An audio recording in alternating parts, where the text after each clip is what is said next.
Muy bien, buenos días a todos. Continuamos con las sesiones de trabajo de este Congreso Internacional sobre las relaciones entre Europa y América Latina. Infortunadamente no podemos contar del doctor don José Antonio Escudero, académico de la Real Academia de Jurisprudencia y Legislación y de la Real Academia de la Historia, por un motivo de salud, una cuestión de salud. Pero en todo caso vamos a continuar con esta sesión, como digo, de trabajo y agradecemos enormemente la presencia de Francisco Rodríguez Jiménez, de Manuel Trinidad Martín y de Sergio Riesco Roche en relación con su participación y con su ponencia, que se titula Inmigrantes más invisibles, muy importante yo creo esa precisión, extremeño en los Estados Unidos. La intervención la van a hacer don Francisco Rodríguez Jiménez y don Manuel Trinidad. Después estableceremos un turno de preguntas y solamente quiero recordarle a todos los participantes de que en la plataforma a su derecha, si no recuerdo mal, arriba, tienen un apartado, una sección relativa a preguntas. Cuando vayan formulándola, nosotros la iremos recogiendo. Bien, don Francisco Rodríguez Jiménez es experto en Relaciones Internacionales e Historia, profesor de la Universidad de Extremadura y codirector del think tank Global Studies de la Universidad de Salamanca. Es doctor también por la Universidad de Salamanca, premio extraordinario y premio extraordinario de literatura en la Universidad de Extremadura. Ha ganado distintos proyectos de investigación, entre los que podemos resaltar el proyecto Fulbright. También fue anteriormente investigador en Harvard y en la Universidad de Georgetown, Washington, me imagino, no sé si será Georgetown. Y también es Visiting Scholar en American University y en otras universidades de Estados Unidos y de Europa. Asimismo, don Manuel Trinidad es licenciado en Antropología Social y Cultural por la Universidad de Extremadura. Diplomado en Gestión y Administración Pública, es bibliotecario de la Facultad de Derecho de la Universidad de Extremadura, en la que tuve la oportunidad personal de conocerle y de la que guardo un grato recuerdo, creador de la Biblioteca Virtual Extremeña y fundador de asociaciones culturales. Entre sus méritos, pues habría que resaltar también la organización de distintos congresos, como el Congreso Internacional en 2004 y en 2019, y el Club Universo. Bien, yo creo que con estos datos, sin insistir mucho más, son suficientes para apreciar la calidad de los dos ponentes que tenemos en este momento, al que les agradezco enormemente que hayan tenido la amabilidad de ocupar este espacio. Así que tiene la palabra en primer lugar don Francisco Rodríguez Jiménez, y ellos nos van a hablar, como digo, ese fenómeno que me parece muy importante también en las relaciones entre Europa y América Latina, como es la presencia en los Estados Unidos, y en particular la presencia de los extremeños. Muchísimas gracias. Don Francisco, tiene usted la palabra. Muchísimas gracias, profesor. En primer lugar, y como es de recibo, pues hacer los habituales agradecimientos a los organizadores, a la Fundación Academia Europea de Yuste, a la Universidad de Juan Carlos, Ayuntamiento de Guadalupe y, por supuesto, a mis colegas Sergio Riesco y Manuel Trinidad. Es una oportunidad muy buena el poder estar de nuevo en Guadalupe. El año pasado también, o hace 2 años estuvimos, pero bueno, las circunstancias pues ahora nos permiten ver ese entorno maravilloso de Guadalupe de fondo. Nuestra ponencia de hoy es el fruto de un proyecto incipiente y, por tanto, todavía sujeto a modificaciones. Estaremos dispuestos y contentos de responder a cuantas preguntas haya, porque estamos aquí para presentar este proyecto, pero, como digo, estamos apenas empezando, de tal modo que vamos a presentar algunas cuestiones y también generar algunas dudas que nosotros mismos tenemos, de tal modo que todo lo que nos pueda ayudar a ir continuando en esta senda de investigación, pues se lo agradecemos. Digamos que este es el índice que hemos estructurado para la ponencia de hoy. A nivel de investigación y sobre todo de cuestiones metodológicas y de fuentes, para esta investigación, y como se ve ahí en la diapositiva, pues partimos de como no puede ser de otra manera, un barrido, un estado de la cuestión historiográfica que analice cuáles han sido las diferentes corrientes migratorias españolas a América, pero también, y esta es una labor que hay que alabar a Sergio Riesco, que ha trabajado de manera muy concienzuda lo que son los anuarios de migraciones. También hemos, por supuesto, mirado posibles artículos complementarios en las revistas especializadas y la labor de Manuel Trinidad, por supuesto, también muy importante, que es la de recoger testimonios de algunos familiares o descendientes de estos emigrantes españoles españoles y extremeños a Estados Unidos. Y una última pata de la investigación que tiene tanto que ver con la historia cultural, la historia de las mentalidades, también la historia de las costumbres, ¿no? Por eso es importante su contribución desde la antropología, que son los enseres, ¿no? Los enseres, los recuerdos, las mantillas, los baúles que van a aparecer como un reflejo tangible de esa cultura transatlántica de ida y vuelta de un lado a otro. Esta es una muy breve referencia bibliográfica de los libros que nos han servido de punto de arranque. No están todos, hay algunos artículos, pero digamos que estos son los principales, una serie de autores que empiezan a trabajar la investigación desde finales del 19 hasta principios del 20. Como ya explicará también mi compañero Manuel Trinidad, hay una serie de embarcaciones que parten de Cádiz, parten de Gibraltar, también desde el norte, de Galicia y Asturias, y que trasladan a esos españoles hacia Estados Unidos vía, y esto lo vamos a mencionar después, vía Hawái. El primer lugar de llegada de Hawái para la explotación del azúcar. Y después, como también explicará mi compañero, se produce el movimiento migratorio, a su vez, desde Hawái a California.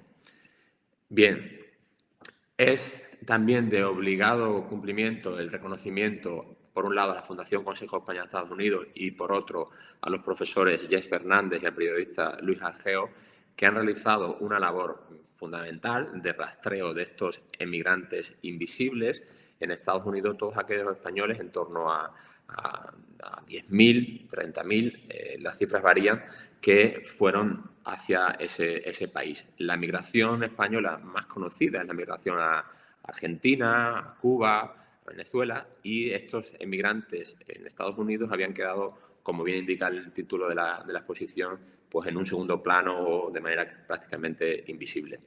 Digo que es importante la labor que han realizado tanto la Fundación como estos profesores, Jay Fernández y Luis Argeo, porque han sido los primeros en iniciar la necesaria labor de recuperar el pasado y el legado de todos estos españoles en Estados Unidos.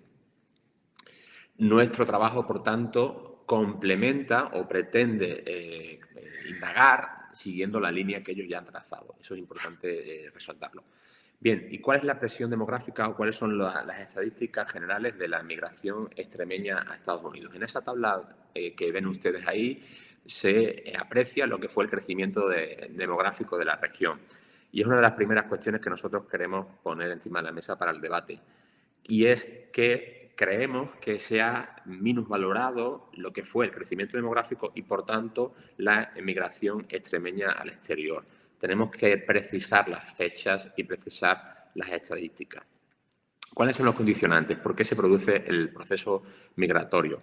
Pues evidentemente tenemos una situación de una economía retrasada, con una gran dependencia de la agricultura, y que eso va a generar el deseo de encontrar una vida mejor en el otro lado del Atlántico. Eso unido a unos anuncios con unas promesas de unas condiciones laborales y domésticas a la llegada, en teoría muy beneficiosas y que sirve como acicate o estímulo para que se produzca esa emigración. Por comparar la migración extremeña con otras más conocidas, como por ejemplo la gallega, y precisamente porque estamos en Guadalupe, ¿no? La migración extremeña tiene la característica respecto a otras de que está más compensada el tema del género, como ven ahí en las estadísticas. Quiero con esto decir que hay movimientos migratorios también en familia, porcentualmente un poquito mayores que el de otras migraciones regionales. La tasa de analfabetismo es muy elevada, es un factor común en prácticamente todas las migraciones de este periodo. Y en el caso concreto de Extremadura, y de esto sabe mucho mi colega y amigo Sergio Riesco, la reforma agraria que se produce a finales del 19, que se produce una privatización masiva de la tierra y de los comunales, va a ser también un incentivo para que se produzcan estos viajes de extremeños a América. Rastreando las fuentes de la época, hemos encontrado testimonios tan interesantes como estos. No me voy a detener en todos los detalles, pero lo que quiero resaltar de esta diapositiva y de la siguiente es que las propias fuentes oficiales reconocen lo tremendo de la migración que no corresponde con alguna de las estadísticas. Es decir, nosotros creemos que hay un número mayor de migrantes de lo que recogen las estadísticas. Porque, por un lado, no todos los procesos migratorios están regularizados, algunos son legales, porque no quedan trazas en la documentación y, por tanto, es importante, como digo, señalar que las fuentes señalan esa situación. O como se refleja también en esta otra diapositiva, hay una migración clandestina, una migración que no queda traza y no queda reflejo en las fuentes. Y ahí está precisamente uno de los desafíos de esta investigación, poder ir componiendo el puzzle con esa fragmentación de las fuentes que tenemos.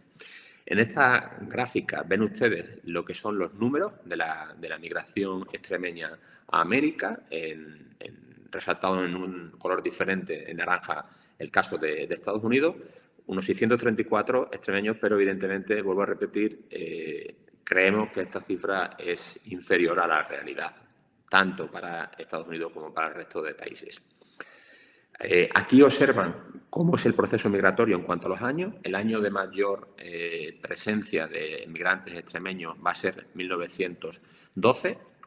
Según las cifras oficiales, que vuelvo a repetir, probablemente sean menores de las reales, se produce un movimiento de unas 4.000 personas. Después podemos entrar en los detalles de por qué se produce esto. Estamos, desde luego, en el contexto previo a la Guerra Mundial. España, en esa Guerra Mundial, como saben, es un país neutral y eso también va a tener una serie de incidencias en los procesos migratorios. Bueno, ¿y de dónde proceden estos migrantes extremeños? Aquí, en este mapa, podemos observar algunos de los primeros hallazgos de identificación de testimonios y de lugares de partida. No es un puzzle completo, es un proceso, como decía al principio, de investigación incipiente y que tendremos que ir completando a medida que vayamos avanzando en la investigación. Algunos ejemplos de estas personas, de estos hombres, de estas mujeres, como esta señora, Antoniette, pone en la documentación oficial de migración de Estados Unidos, y ahí vemos también uno de los principios de lo que se produce, que van a ser los procesos de aculturación, con la identificación del nombre y la asimilación paulatina al país de acogida. Probablemente esta mujer no tuviera este nombre francés, sino que sería Antonia o Antonia seguramente, pero se produce ese cambio de nombre para el proceso de adaptación. ¿Y qué hacen estos migrantes extremeños en Estados Unidos, ¿no? Este es una foto que me llama bastante la atención y que nos permite hablar de los procesos de socialización.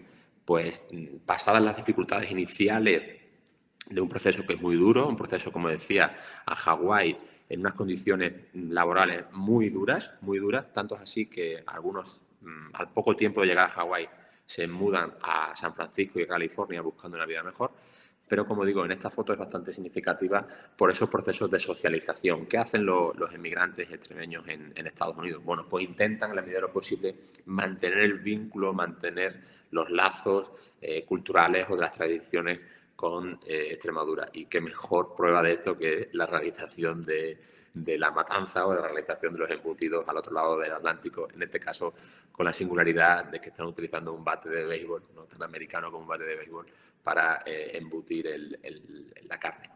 Y esta otra diapositiva, perteneciente a la exposición de la auspiciada por la Fundación Consejo España-Estados Unidos y que tiene que ver con la labor de las mujeres. ¿Por qué la traigo a colación? Hay una migración anterior a los procesos que estudiamos aquí, que son de finales del 19 y principios del 20, que también ha ido dejando una serie de huellas y en concreto el Museo de Villafranca rescató hace poco, creo que fue el año pasado, la labor de Juliana González Grajera, una mujer emprendedora de Villafranca que llegó a estar hasta en la Feria de Chicago con sus bordados. Todavía no lo sabemos, pero puede que haya alguna relación entre esa incipiente migración de algunos extremeños de antes de finales del 19 y estas otras mujeres bordadoras de los años 30. Procesos de socialización, como decía, esta es una foto también de la exposición que hemos tomado prestada de una boda, de un matrimonio en una iglesia católica. La iglesia y los procesos, como decía antes, de socialización van a ser muy importantes para los primeros años de estos migrantes que no lo tienen desde luego nada fácil y que intentan no perder del todo su cultura, no perder del todo sus raíces. La foto de la izquierda la realicé yo en un viaje de prospección en septiembre del 19 a lo que fue el barrio español en Nueva York, en esa calle 14. Hoy, desgraciadamente, queda muy poquito. Queda este logo, esta placa que señala que es una iglesia católica, la iglesia de la Virgen de Guadalupe. No podía por menos de referenciar, ya que estamos virtualmente en Guadalupe. Y cómo pues estos españoles, estos extremeños, viven una serie de avatares hasta que pues algunos se van integrando más, otros se van integrando menos, van perdiendo también los lazos con Extremadura. También en un punto de inflexión fundamental va a ser la guerra civil, eso lo han señalado todos los estudios y lo señala también la exposición, porque a diferencia de otras migraciones como la italiana o la irlandesa, mantienen una mayor cohesión. En el caso extremeño y en el caso español general se va a producir esa división por las razones obvias de la guerra.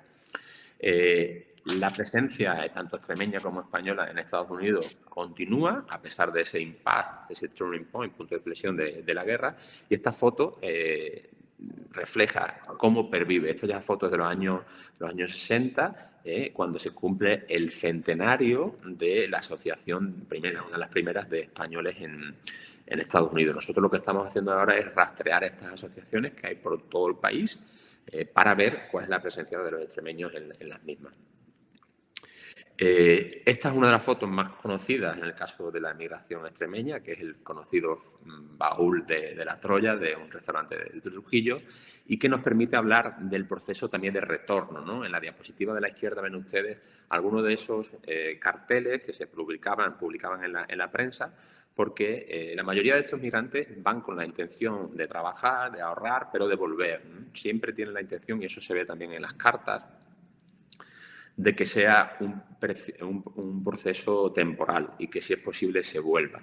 Muchos de ellos no vuelven, pero algunos sí lo hacen, como este caso, ya digo, emblemático de Trujillo.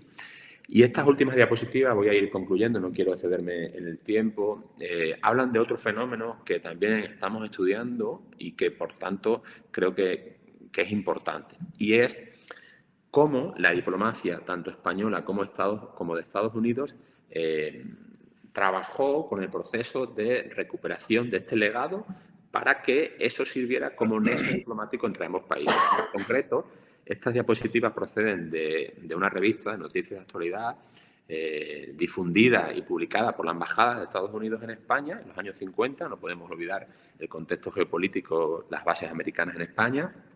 Y en esas diapositivas lo que se pretende es mostrar que los españoles sí tienen una huella muy importante en Estados Unidos. ¿Por qué decimos esto?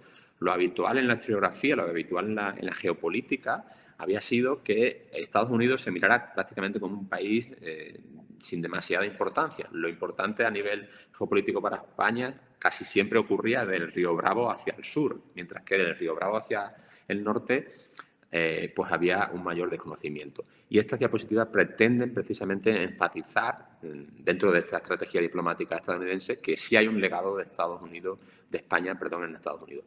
Y esta otra, bastante también significativa, ¿no?, de viajes de algunos extremeños o descendientes de extremeños que viven en Albuquerque, que se dice en inglés, que por supuesto es la equivalencia del Albuquerque extremeño, ¿no? Y cómo estos procesos de ida y vuelta se apoyan y se potencian a nivel diplomático para crear esa empatía, esa solidaridad que, por supuesto, pues tiene un objetivo de estrechar lazos entre ambos países.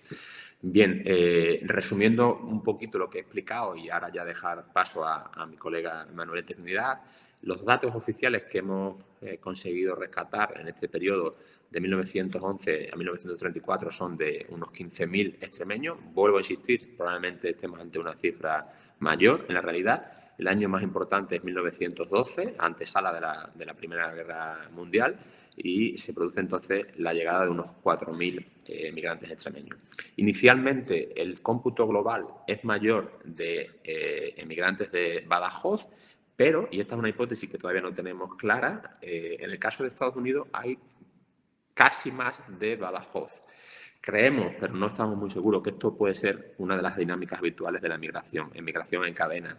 Pues va un primer emigrante, tira llama a familiares, parientes, amigos. ¿Por dónde? La mayoría de estos embarques son a través de Cádiz, pero también hay algunos que estamos intentando localizar a través de los puertos portugueses de Lisboa o Porto. Como decíamos, la mayoría son hombres y se produce, en algunos casos, fracaso o inadaptación, por lo que decía antes también del proceso de vuelta. Por último, lo que decía también, es un proceso probablemente no calibrado en su total magnitud, de tal modo que tendremos que ir completándolo a medida que vayamos accediendo a más fuentes. Y ya para dar paso a mi colega Manuel, pues cada historia de estas personas es importante en sí misma. Podríamos hablar de la historia de los protagonistas, que no tiene tanto que ver con la historia de los grandes nombres que se ha estudiado otras veces, pero creemos que es muy importante rescatar cada uno de estos testimonios. Y muchas gracias. Ahora le cedo la palabra a mi compañero Manuel. Hola, buenos días. Un saludo a todos desde Cáceres. Bueno, antes que nada, yo quiero dar también las gracias a la Fundación Academia Europea de Juste, a la Universidad de Extremadura, que precisamente es donde trabajo, ¿no?, en la Biblioteca de Derecho, y también a la Universidad Rey Juan Carlos, porque desde luego me parece una magnífica idea empezar con este primer congreso de relaciones entre Europa y América. Precisamente Castro ha comentado, cuando comenta la Asociación Cultural Club Universo Extremeño, es porque realmente los extremeños no nos podemos reducir a Extremadura, sino que estamos por todo el mundo. Entonces, cualquier congreso que marque esas relaciones entre Europa y América, entre otros lugares fuera de Extremadura, todos los descendientes de extremeños lo verán siempre con gran atención, ¿no? La verdad es que yo a veces me emociono porque hoy vamos a contar una historia muy triste, porque la misma historia de Extremadura es una historia muy triste. Y yo sobre todo quiero que centren el foco, hablando en esta migración, de una palabra, del desamparo tan enorme que tenía esta migración. Porque los extremeños, Extremadura, hemos sido invisibles a lo largo de los siglos. Esa palabra que estamos mencionando clave, ¿no? Hemos sido invisibles, ¿no? Entonces, ese desamparo que les estoy contando, yo, por ejemplo, les puedo contar una anécdota de una compañera de la Universidad de Extremadura. Su padre trabajaba en Vigo, en los astilleros de Vigo, ¿no? Y no estamos hablando de esta época, sino épocas más de los años 30, 40, y me comentaba que se montaban los emigrantes a América, se montaban en el puerto de Vigo, atravesaban lo que es el puerto, los volvían a desembarcar diciéndoles que ya habían llegado a América, ¿eh? Esto me lo contaba mi compañera. Fíjense la inocencia y el desamparo de las personas de lo que estamos hablando, ¿no? Entonces, lo que yo le quería decir, que la historia de Extremadura realmente, los extremeños siempre hemos sido invisibles y hemos tenido ese desamparo porque estas personas, esta migración de comienzos de siglo, se fue de Extremadura porque en España las autoridades de aquella época no evitaron que se fueran, no evitaron que los ganchos, que los convencían para irse a Hawái, pues engañándolos, diciéndolos que iban allí a tener un paraíso, pues no evitaron que estas personas se fueran para ser explotados. Porque les puedo decir que estos ganchos de las compañías navieras británicas, no, estos ganchos realmente también fueron antes a Italia, pero en Italia las autoridades dijeron dónde van. Enseguida vieron el tema y dijeron y prohibieron totalmente que saliera gente de Italia a Hawái, ¿no? Pero desgraciadamente en España eso no pasó, ¿no? Entonces lo que yo le quería comentar es que esa invisibilidad que les estoy comentando, les puedo decir que incluso en la misma formación del español de América, ese español lo llevaron andaluces y extremeños. Bien, pues pueden ustedes revisar montones de universidades americanas y siempre se ha estudiado la formación del español desde el andaluz, incluso del canario, ¿no? El habla extremeña nunca se ha tenido en cuenta, ¿no? Y precisamente, ya centrando en esta migración, la migración que fue a América normalmente fueron obviamente a países de habla americana, de habla española, claro, que habían sido antiguas colonias, fueron a Argentina, fueron a Cuba, lógicamente porque tenían la misma lengua, ¿no? Fueron muchas menos personas a Estados Unidos, muchos menos españoles, y por eso se dice que esa migración es invisible, ¿no? Porque, claro, imagínense usted el tema de la lengua, no hablaban español, ir a un lugar, ya emigrar es bastante dramático, ¿no? Pero ir a un lugar en que no se habla español, pues fíjense ustedes la situación, ¿no? Y entonces, y concretamente, y no les digo nada, concretamente a Hawái, que lo que la mayor parte de la población era china y japonesa, que encima eran los capataces, ¿no? Los capataces de las plantaciones de caña de azúcar, ¿no? Imagínense el contraste, ¿no? Entonces, por eso se dice que la migración española a Estados Unidos es invisible. Pero aquí es donde yo quiero incidir, que la migración extremeña a Estados Unidos somos los invisibles de los invisibles, los invisibles de los invisibles. ¿A qué me refiero? Pues muy sencillo. Si ustedes ven cualquier artículo de investigación, cualquier trabajo sobre la migración española a Estados Unidos, pues verán que aparecen mencionados, pues, todo tipo de poblaciones. Por ejemplo, yo les puedo decir, se menciona en esos trabajos de investigación que los asturianos se ubicaron en las minas de Virginia Occidental, que los cántabros se ubicaron en las canteras de Vermont y de Maine, que los gallegos se ubicaron en los astilleros de Nueva York y en las tabaqueras de Tampa. Hasta los pastores vascos trabajaron en las montañas de Nevada o Idaho. No ven ustedes por ningún lado dónde se ubicaron los extremeños, ¿no? Y llegamos al momento clave, ¿no? Y 8.000 andaluces se ubicaron en Hawái. 8.000 andaluces. Y claro, y yo al ver esa noticia de 8.000 andaluces se ubicaron en Hawái, madre mía. Estamos hablando de 1912, 1913, pero claro, ¿cómo? Y es que los extremeños no iba ningún extremeño, porque vamos, con nuestra tradición emigrante, qué raro, ¿no? Y fue cuando investigando descubrimos, evidentemente, como no podía ser de otra manera, que más de 600 extremeños se dirigieron a los puertos de Gibraltar para coger esos barcos.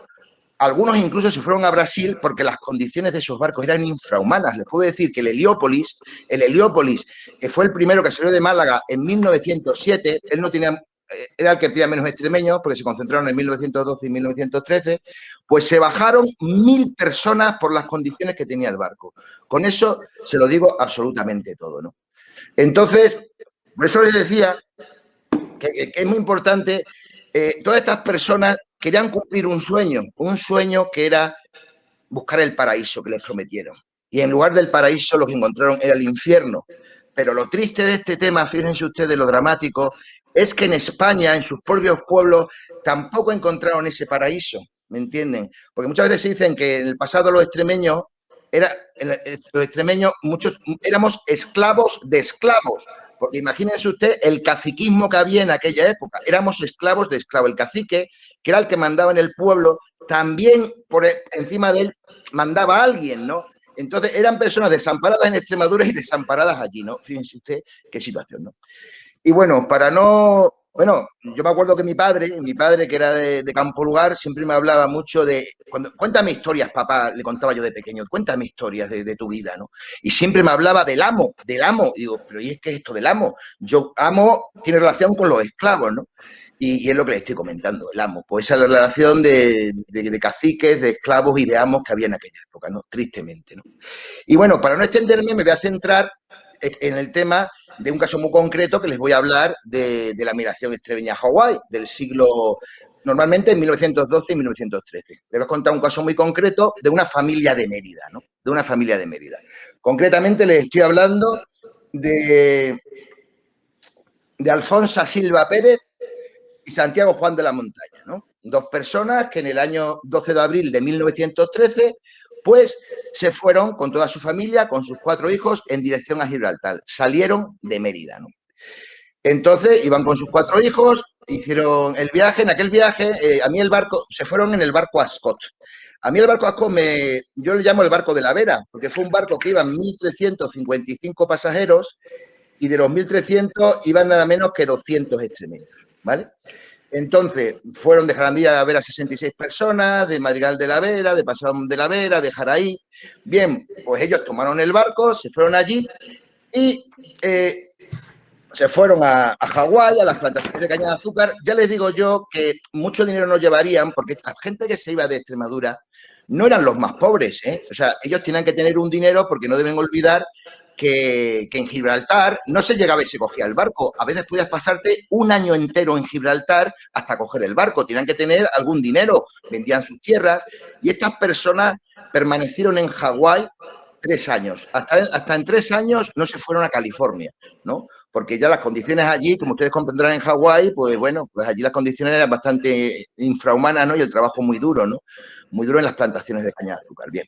Pues bueno, pues tuvieron una hija que se llamaba Elsie en Hawái. Y un detalle muy importante que quiero destacar. Dejaron en España, en Mérida, una hija que se llamaba María de la Montaña. Dejaron una hija que se llamaba María de la Montaña con 11 añitos, tenía 11 añitos. La dejaron con su abuelo materno, que se llamaba Antonio Silva. Bien, pues esa hija, no sabemos las causas, pero se quedó en España. Y esa hija, el 12 de junio de 1921, fíjense, 8 años después, la vemos que está tomando un barco en el puerto de Cádiz para dirigirse a Nueva York, a la isla de Ellis, ¿no? Fíjense ustedes qué circunstancia, ¿no? Que se fue 8 años después. Este es un tema que lo tenemos perfectamente comprobado, el efecto llamada, que después de la Primera Guerra Mundial, entre 1914 y 1918, que fue la Primera Guerra Mundial, se ve un movimiento migratorio hacia Estados Unidos, hacia Nueva York, desde Extremadura, desde los mismos pueblos que fueron a Hawái, pero fíjense qué curioso, que llegan a la isla de Ellis, a Nueva York, y atraviesan todo Estados Unidos para llegar a California, ¿eh? Evidentemente, estaba claro que es el efecto llamada de los inmigrantes que fueron antes a Hawái, ¿no? Y bueno, y como detalle también curioso de María de la Montaña, que fue en 1921, pues 3 años después se casa con un extremeño de Jarandilla de la Vera, Hipólito Cañadas García, que con 18 años había viajado en el Ascot. Les debo decir que precisamente Jarandilla de la Vera es donde tenemos más avanzadas las investigaciones, porque una persona, Ana Rodríguez, que tiene una empresa de muebles en Jarandilla, que nos está ayudando porque es fundamental contactar con personas en los pueblos para localizar a todos los familiares y sobre todo la metodología es primero elaborar los árboles genealógicos de todos los inmigrantes, tanto ascendientes como descendientes. Y una vez que los has localizado es cuando puedes avanzar la investigación e ir a los pueblos. Tener en cuenta que somos nosotros los que más sabemos que las propias familias. Es que las familias desconocen totalmente que sus familiares fueron a Hawái. Les digo más, hemos contactado con familias en California, y resulta que es que allí piensan que sus antepasados fueron directamente a California, desconocen totalmente el tema de Hawái, ¿no? Fíjense hasta qué punto. Bueno, y ya les digo, y entonces pues se casó con Hipólito Cañadas García, que era hermano que viajó con sus hermanos Fausta, Esteban, Sopetrana y Víctor, que viajó a Hawái, ¿no? Curiosamente, uno de sus hermanos se le llama cariñosamente Tío Vito en Jarandilla porque ha seguido teniendo relaciones, ¿no? Ha seguido teniendo relaciones con Jarandilla. Y bueno, tampoco me quiero extender más porque es muy difícil en este tiempo contar tantos cientos y cientos de historias. Les puedo decir que muchos hijos de estos emigrantes lucharon en la Segunda Guerra Mundial, por ejemplo, en Vietnam. Y es una paradoja que como saben ustedes, en aquella época, en 1912, 1913, estaba las guerras del Rif de Marruecos, pero claro, los pobres, si no tienes dinero para eludir el servicio militar, pues no tenías más remedio y es que allí se moría. Es que en el año 1921, después de muchos años de esa guerra, murieron más de 10.000 españoles en Marruecos, ¿no? Fíjense ustedes lo que fue aquella guerra, ¿no? Bueno, pues por eso le digo que podría contar, necesitaría horas para contar las cientos y cientos de historias de estas personas que fueron buscando un sueño y realmente lo que encontraron fue un infierno, ¿no? Y además, literalmente, porque les puedo decir que concretamente los españoles, los extremeños se ubicaron en la isla de Maui, que había 2 volcanes concretamente allí, ¿no? Desde luego, una de mis pasiones siempre era intentar localizar en qué lugares del mundo se ubicaron muchos extremeños, porque allí sin duda habrán quedado huellas de su cultura. Y ese uno de los sitios era la isla de Maui en Hawái. Y ya termino, perdónenme por mi extensión si me he extendido un poco, pero precisamente para finalizar, porque es tan difícil en palabras querer expresar el dramatismo, lo que pasaron estas personas, que bueno, a partir del crash del 29, porque allí en Estados Unidos también había racismo, ¿no? Había racismo, ¿no? Y entonces, a partir del crash de 1929, ellos no tenían el dinero en el banco porque no le aceptaban los bancos americanos el dinero, fíjense ustedes, ¿no? Y ellos, al tener el dinero en el banco, pues casualmente esa crisis les vino bien y porque tenían el dinero en casa, empezaron a comprar ranchos y poco a poco se les fue bien. Pero ya les digo, fue horrible lo que pasaron nuestros queridos paisanos hasta que poco a poco fueron a prosperar y ahora mismo miles y miles de sus descendientes están en muchísimos pueblos de California, en Sunnyvale, en Oakland, en Hayward, miles. Ya está. Y entonces, pues, como les estoy diciendo, como es tan difícil sintetizar en estos minutos tantas historias, he querido realizarles un pequeño vídeo de poco más de 3 minutos para finalizar mi intervención, que yo creo y he intentado que muestre un poco realmente lo que vivieron estas personas. Muchas gracias.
Y quería decir para finalizar, si puedo un momento, quería decir para finalizar que han sido invisibles, pero esperamos que a partir de hoy hayamos puesto el primer paso para que estas personas que realmente fueron unos héroes, para que sus familiares ahora, sus descendientes vivan mejor, hemos dado el primer paso para que dejen de ser invisibles. Muchas gracias.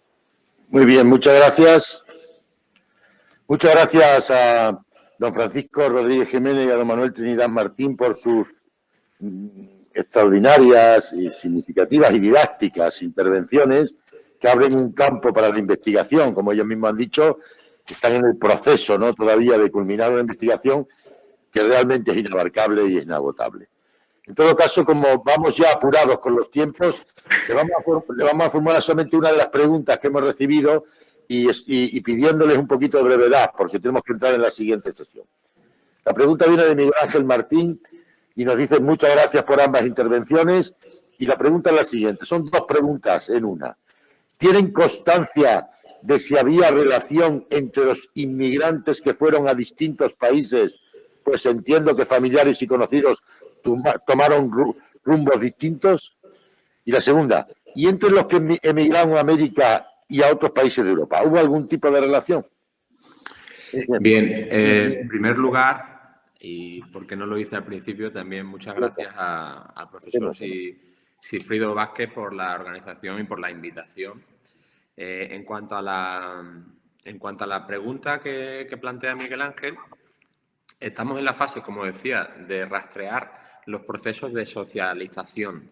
Los procesos de socialización que se hacen a través de organizaciones, se hacen a través de asociaciones y se hacen a través de, por ejemplo, casas de España. Entonces, sí hay contacto entre los diferentes grupos, lo que pasa es que es complicado rastrear la intensidad de esos contactos y, sobre todo, cuando son entre países. Ahí hay más dificultad. Entonces, por ejemplo, también como ha señalado mi compañero Manuel, hay algunos casos que a posteriori van, es decir, de familiares que se han quedado en Extremadura y que van a posteriori. En definitiva, los contactos de socialización son relativamente fáciles de localizar a través de esas asociaciones, que es lo que estamos trabajando ahora. Los contactos de emigrantes con diferentes parientes o familiares de otros países son más difíciles. Esa es la labor que queremos ahora realizar a través de testimonios personales, cartas, y desde aquí animamos, si hay familiares y tienen alguna documentación en ese sentido que nos puedan facilitar, pues estaremos encantados de... Me gustaría hacer un matiz que realmente en muchos casos los emigrantes dejaban a lo mejor el niño más pequeño en el pueblo.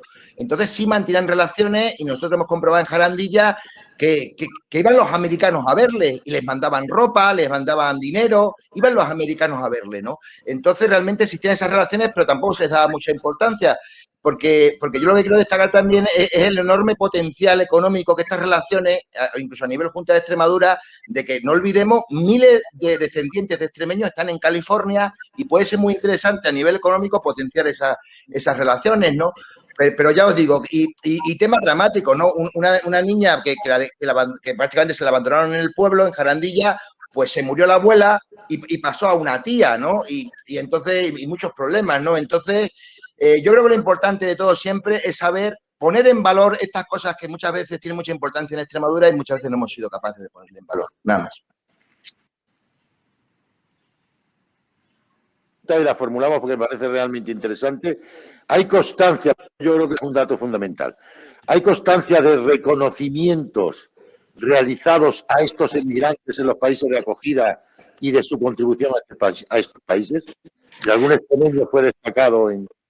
Pues ahí la respuesta tiene que ver con el propio título de la exposición que ha financiado la Fundación Consejo España de Estados Unidos, y tiene que ver también, esto sería un debate más amplio, y tiene que ver con cómo España, el Estado español, a lo largo de los diferentes periodos, ha mantenido y reconocido la relación con sus hijos trasterrados, ¿no?, que se dice, con los emigrantes españoles. Lo cierto y verdad es que esa relación institucional con los emigrantes, no solo extremeños, sino españoles, ha sido muy lasa, ha sido muy intermitente hasta hace bien poco. De tal modo que los reconocimientos están viniendo ahora, pero no han existido hasta prácticamente un par de décadas, como mucho.